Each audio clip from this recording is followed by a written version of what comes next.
Welcome back. અને હવે વાત છે સુરતની. આખા દિવસની કાળી મજૂરી કરી પરિવારનું પેટ ભરવા મહેનત કરતો એક માણસ દિવસ રાત જોયા વગર કામ કરે છે. મહેનતથી એક એક રૂપિયો ભેગો કરે છે અને જે મહેનતની કમાણીમાંથી મફતનું મેળવવા માટે પોલીસ બરબરતા કરે, તમામ હદ એ વ્યક્તિની સાથે પાર કરે અને સત્તા અને વર્દીનો દુરુપયોગ થાય ત્યારે વ્યવસ્થાની વિશ્વસનીયતા પર સવાલ ઉઠે છે. સુરતમાં કાયદાના રક્ષક ગણાતી પોલીસની બર્બરતાનો એક કાળો ચહેરો સામે આવ્યો છે. લિંબાયત વિસ્તારની વાત કે જ્યાં ટી સેન્ટર ચલાવતા એક વેપારી મનોજ સરોજે પોલીસ કર્મીઓ સામે ગંભીર આક્ષેપો કર્યા છે. સ્થાનિક લિંબાયત પોલીસ સ્ટેશનના કેટલાક કર્મચારી એમની દુકાને આવતા અને રોજ અંદાજે 700 થી 800 રૂપિયાનો સામાન મફતમાં લઈ જતા હતા, એવું તેમનું કહેવું છે. શરૂઆતમાં પોલીસનો મામલો હતો એટલે વેપારી ચૂપ રહ્યા, પરંતુ જ્યારે મફતનો સામાન આપવાનો એમને ઇનકાર કર્યો કારણ કે આ રોજનું થઈ ગયું હતું અને પોતાના હકના પૈસા એને જ્યારે માંગ્યા ત્યારે વેપારીને ઢોર માર મારવામાં આવ્યો. વેપારીના વાળ પકડી અને એને લઈ જવામાં આવ્યો, દંડાથી માર મારવામાં આવ્યો, રોડ પર બળજબરીથી ઢસડી અને ઢોર માર માર્યો છે. જે પોલીસ પાસે સામાન્ય નાગરિકની સુરક્ષાની જવાબદારી છે, એનું હકનું કમાય છે, હકનું ખાય છે, એ જ પોલીસ પર વેપારીના કોઈ પણ પ્રકારના વાંક વગર 3rd ડિગ્રી ટોર્ચરનો આરોપ લાગ્યો છે. 1.5 કલાક સુધી સતત 250 થી વધારે દંડા ફટકારવામાં આવ્યા. ભયાનક 3rd ડિગ્રી ટોર્ચર આપવામાં આવ્યું તેવું તેમને કહ્યું છે. મનોજ સરોજે આ મામલે પોલીસ કમિશનર કચેરીમાં રજૂઆત કરી, પરંતુ એ તપાસ ફરી એક વખત લિંબાયત પોલીસને સોંપી દેવામાં આવી એટલે ન્યાય મળ્યો નહીં. છેલ્લા 1 મહિનાથી ન્યાય માટે તેઓ ભટકતા રહ્યા. આખરે વેપારીએ ગુજરાત હાઈકોર્ટનો દરવાજો ખખડાવ્યો. હવે મેટર ત્યાં છે. સવાલ એ છે કે સીસીટીવી ફૂટેજની સત્યતા શું છે? આક્ષેપ છે, આક્ષેપની સત્યતા શું છે? 13 જુલાઈની રાત્રે ખરેખર શું બન્યું હતું? અને પોલીસ જે પોતાની સુરક્ષાની ઢાલ માને છે, જે વ્યક્તિ જે વર્દી પર વિશ્વાસ રાખે છે લોકો, જ્યારે એ જ વર્દીની સામે બર્બરતાના આક્ષેપો થાય ત્યારે વિશ્વાસને બચાવવાની જવાબદારી પણ તંત્રની જ બને છે. મહામંથનમાં બીજો અને મહત્વનો મુદ્દો કે 250 દંડાનો હિસાબ કોણ આપશે? આ સવાલની સાથે કરીશું ચર્ચા.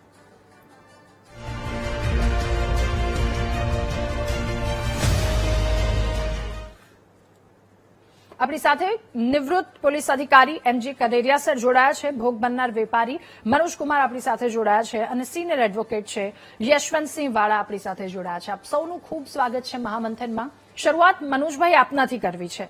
જે આખી ઘટના બની એની શરૂઆત ક્યાંથી થઈ? કેટલા દિવસથી આપ આ વસ્તુનો સામનો કરતા હતા અને અંદાજે દિવસમાં કેટલા રૂપિયાનો એ સામાન લઈ જવામાં આવતો હતો? ઘટના પહેલેથી આપની પાસેથી જાણવી છે સત્યની સાથે. મનોજભાઈ. मैम मेरा दुकान मैं 10 बजे 10:30 बजे बंद कर देता था और ये पुलिस आई करीबन 11 बजे के लगभग. मैं हिसाब किताब करने बैठा था वहाँ दुकान में. हाँ. इतने में पुलिस आई, बस मेरे लड़के को उठा के बाइक पे बैठाने लगे, बाइक पे बैठा के लेके जाने लगे. तो दूसरा लड़का मुझे इन्फॉर्मेशन दिया कि भैया उसको लेके जा रहे हैं. मैं बाहर दुकान से बाहर निकला, उनसे पूछा कि क्या बात है, मेरे लड़के को क्यों लेके जा रहे हो? इतने में बस गाली गलौज दिए, बोले ये पूछने वाले तुम कौन होते हो? हाँ.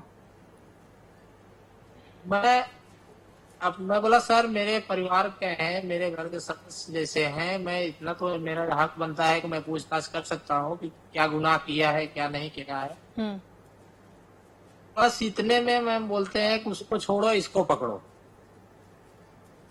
तो मैं बोला सर मेरा गुनाह क्या है, मेरे यहाँ सीसीटीवी कैमरे सब लगे हुए हैं, मेरा गुनाह बताइए, मैं चलता हूँ. हाँ. बस इतने में पुलिस वाले लगातार मुझे डंडों से मारने लगे. मैं अपने बचाव के लिए मैं पीछे भागा गली में और वहां भी दौड़ा के मुझे बेरहमी से मारे. ओके मनोज भाई, आपने ये भी बताया है कि चीजें मुफ्त में ले जाते थे. ये कितने दिनों से चल रहा था? ये बात क्या है पूरी? ये मैम करीबन हो गया 6.5 साल. ओके. 6.5 साल से लगातार लेके जा रहे थे. ये जोन 2 में जोन एसएमसी बोला जाता है हमारे यहाँ. हाँ हाँ. वहां पे कोई आया था तो 17 बोतल पानी का लेके गए थे ये लोग. उसके बावजूद रिक्शा चालक को भेजे कि बोले 18 बोतल पानी चाहिए. मैं उनसे बोला कि कौन मंगाया है, मेरे से बात कराइए भाई, इतना इतना पानी बोतल मैं नहीं दे पाऊंगा। बस इतने में रिक्शा चालक ने क्या उनसे बात किया क्या नहीं किया, मुझसे कोई बात नहीं हुई। तो ये 6.5 साल में रोज रोज बनता था, ये रोज आपके पास आके ऐसे ऐसे मुफ्त में सामान लेके जाते थे? जी जी, डेली 700-800 रुपए का, 900 रुपए का ऐसा डेली लेके जाते हैं। Okay okay okay Kaneria sir, આ કેટલી શરમજનક વાત કહી શકાય. રોજ જે વર્દી પર લોકોને એક વિશ્વાસ છે અને એ વર્દીના માણસને જુએ ત્યારે એક નાગરિક તરીકે અમને ગર્વ થાય કે આ વ્યક્તિ અમારો રક્ષક છે અને એ છે ત્યાં સુધી અમને કોઈ ઊણી આંચ નહીં આવવા દે. પરંતુ અહીંયા સ્થિતિ તો સાવ અલગ જ છે. લોકો એ વ્યક્તિ જે પોતે કમાઈ રહ્યા છે, દિવસ રાતની મજૂરી કરે છે, કાળી મજૂરી કર્યા પછી એ પૈસા ભેગા કરે છે, એની પાસે એટલે શું આ વર્દીનો રોફ બતાવી અને 500 થી 700 રૂપિયા એમને અત્યારે કહ્યું? દિવસની આટલી બધી વસ્તુ કોઈ પણ એફોર્ડ ના કરી શકે. આ તો એક સામાન્ય વેપારી છે. આ કેટલી શરમજનક વાત કહી શકાય સર? રાધાબેન નમસ્કાર. જી ખરેખર તો આ ખૂબ જે બનાવ જે જોયેલો મેં, ઇવન આપના મારફતે પણ માહિતી મળી, એ સિવાય પણ સોશિયલ મીડિયામાં પણ મેં વાયરલ થયેલો વિડીયો પણ મેં જોયો.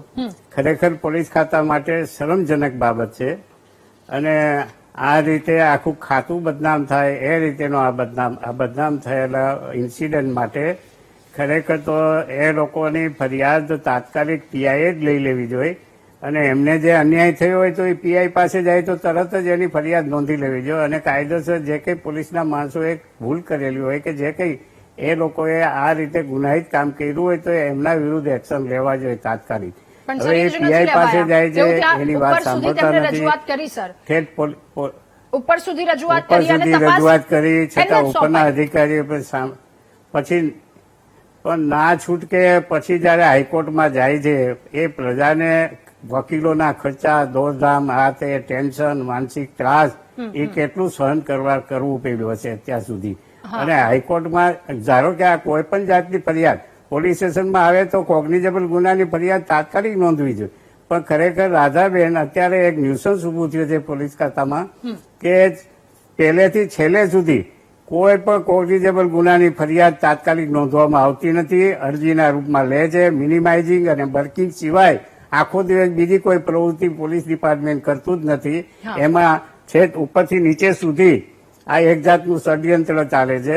અરજી લેવામાં આવે છે તો અરજીમાં તો 8-10 દિવસ સુધી કોઈ પણ જાતની તપાસ થતી નથી.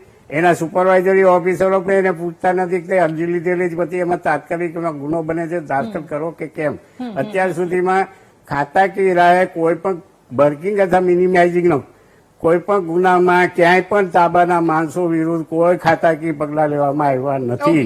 એ મને જ્યાં સુધી નોલેજ છે ત્યાં સુધી. તો ખરેખર તો સુપરવાઇઝરી ઓફિસરોનું જ આમાં ધ્યાન દોરવું જોઈએ કે તાત્કાલિક આ બાબતે પગલાં લેવા જોઈએ અને પબ્લિકના માણસો ક્યાં ક્યાં ધક્કા ખાય. એસીપી પાસે જાય, એસીપી કે જોઈન્ટ સીપી પાસે જાઓ, જોઈન્ટ સીપી કે સીપી પાસે જાઓ. જી સર, અને આમાં હેરાન થયેલી માણસની સ્થિતિ શું થાય છે એ પણ ખૂબ દયનીય છે. યશવંતસિંહ, હવે આપની પાસેથી જાણવું સમજવું છે. અત્યારે કનેરિયા સરે ત્યાંની વાસ્તવિકતા જણાવી અલગ અલગ જગ્યા પરની. આ લિંબાયતનો કિસ્સો છે. યાદ હોય તો સુરતના કામરેજથી પણ આવો જ કિસ્સો સામે આવ્યો હતો, જે રેસ્ટોરન્ટમાં કંઈક માથાકૂટ થઈ હતી અને અભદ્ર શબ્દો બોલવામાં આવ્યા હતા. એને એ વેપારીને ઢોર માર મારવામાં આવ્યો હતો. એટલે સવાલ એ થાય છે કે વર્દી પહેરી લીધી, સામાન્ય માણસ તમારી આ વર્દી પર બહુ ગર્વ લે છે કે અમારો રક્ષક છે, અમને આંચ નહીં આવવા દે, અને એ વર્દી પહેરી લીધી એટલે શું બધા પર રોફ જમાવવાનો એક હક મળી ગયો? 700 થી 800 રૂપિયા એટલે સાહેબ તમે વિચાર કરો, એ માણસને દિવસની 700 થી 800 રૂપિયા એની પાસેથી લઈ લેવાના અથવા તો આવી રીતે, તો પછી એને ચૂકવશે કોણ? એ શું કામ મહેનત કરે છે, શું કામ મજૂરી કરે છે?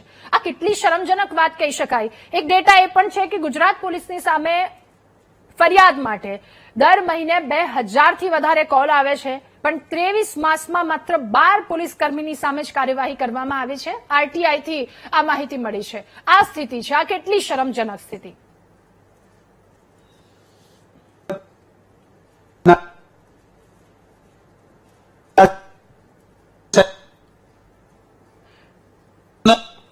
ઓકે, થોડી થોડી ઓડિયો પ્રોબ્લેમ આવી રહી છે. ફરી એકવાર આપની પાસે આવીએ યશવંતસિંહ.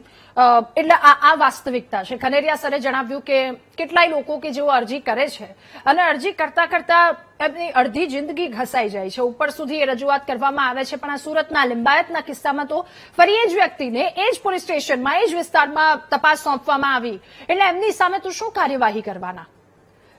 તો એ જ પોલીસને તપાસ સોંપી અને સાબિત શું કરવા માંગો છો? આમાં સામાન્ય માણસને જવું ક્યાં જવું એ એક બહુ મોટો સવાલ થાય છે. ફરી એકવાર મનોજભાઈ આપની પાસે, હવે મતલબ કેટલા સમયથી તમે આ વાતને લઈને રજૂઆત કરી હતી અને જો ઉચ્ચ પોલીસ અધિકારી સુધી પહોંચ્યા તો શું જવાબ મળ્યો હતો? 3rd ડિગ્રી ટોર્ચર કરવામાં આવ્યું એને લઈને પણ જો આપ કોઈ માહિતી આપી શકો કે કયા પ્રકારનું એ વર્તન હતું આપની સાથે? મનોજભાઈ. पहले तो यहाँ से मुझे लिंबायत पुलिस स्टेशन लेके गए. वहाँ मेरे पैर, दोनों पैर पे एक लोग चढ़ गए और मेरे माथे पे पैर अच्छे चढ़ गए, यहाँ पे रगड़ रहे थे और डंडे से मारे. उस टाइम मारे, उसके मारने के बाद मुझसे बोल रहे हैं कि अगर 50,000 रुपया दे दे, नहीं तो मैं उल्टा सीधा केस में फंसा दूंगा. मैं बोला साहब मैं गरीब आदमी हूँ, मेरे पास इतना पैसा तो नहीं है, मैं पैसा नहीं दे पाऊंगा. उसके बाद 2 लोग और आए बाहर से, वो लोग भी मिलके मुझे मारने लगे और वहाँ मारते मारते करीबन मेरी हालत, मगर मेरा मकान मालिक के लड़के लोग अगर नहीं आए होते आधे घंटे तो करीबन मैं वहां पे मर जाता. और मेरे कुछ दोस्त लोग थे, उनको इन्फॉर्मेशन बाद में मिली, वहां से एम्बुलेंस बुलाया गया. एम्बुलेंस में मुझे लेके गए इसमें हॉस्पिटल और मेरे पूरे पैर में काला पड़ गया है, मेरी स्थिति बहुत बुरी है. फिर इस बात को लेकर आपने कंप्लेन की तो क्या जवाब आया? मैं कमिश्नर ऑफिस गया था, वहाँ पे एक मुझे पावती मिली है, स्लिप मिली है. हाँ. बाकी और कुछ वहाँ से जवाब नहीं आया था. हाँ. और वहाँ से मुझे पुलिस स्टेशन बुलाया गया, लिंबायत पुलिस स्टेशन पे. ओके. तो बोलते हैं कि तपास के लिए तुम्हारे डॉक्यूमेंट चाहिए और तुम्हारा बयान चाहिए. ठीक है. अब आपकी मांग क्या है? क्या होना चाहिए? मुझे इंसाफ चाहिए. ઓકે. કનેરિયા સર, ખૂબ ટૂંકમાં આપની પાસેથી અંતિમ પ્રતિક્રિયા વાતને લઈને જોઈએ છે કે 700-800 રૂપિયા અને સાથે એક સામાન્ય માણસ 50,000 તમને ન આપે એટલે એને આટલો ઢોર માર મારવાનો, આટલી બધી સ્વતંત્રતા આ તમામને કોણે આપી છે અને શું થવું જોઈએ? ખૂબ ટૂંકમાં સર આપની વાત. નમસ્તે રાધાબેન. આમાં ખરેખર તો આ ફરિયાદીની હકીકત જો સાચી હોય તો ડેકોઇટીનો ગુનો પોલીસ કર્મચારીઓ ઉપર દાખલ કરવો જોઈએ. ડેકોઇટીનો ગુનો જ બને છે, આમાં એક કોગ્નિઝેબલ ગુનો બને છે.